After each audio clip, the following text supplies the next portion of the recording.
Les masques sont inutiles si vous n'êtes pas malade, si vous n'avez pas été personne contact proche de personnes malades. J'insiste. L'usage du masque en population générale n'est pas recommandé et n'est pas utile. Il n'y a pas de sens à porter ce masque lors des déplacements autorisés. Les masques, c'est une bataille essentielle. Le gouvernement a fait toute la transparence et mobilisé depuis le premier jour et nous continuons d'avancer.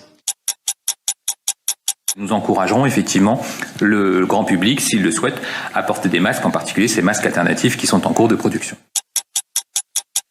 D'abord, il n'y a aucune décision de recommandation de port du masque, ni obligatoire, ni recommandé, en tout cas à ce stade, pour la population générale. L'État, à partir du 11 mai, en lien avec les maires, devra permettre à chaque Français de se procurer un masque grand public.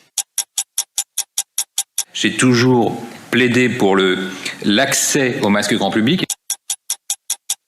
Le port du masque sera rendu obligatoire dans tous les transports.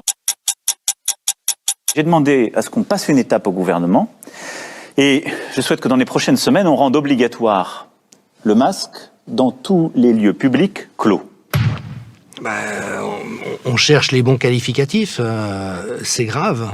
C'est grave.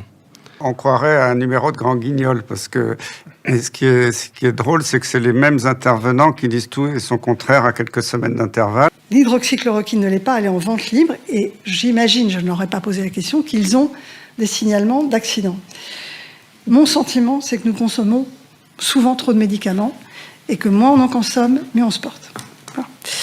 Plus de 60 millions de Français ont eu accès à à l'audition d'Agnès Buzyn devant l'Assemblée nationale, où elle patauge complètement, elle a des trous de mémoire, puis la seule chose qui vient à l'esprit, c'est les gens prennent trop de médicaments, donc j'ai décidé de supprimer celui-là.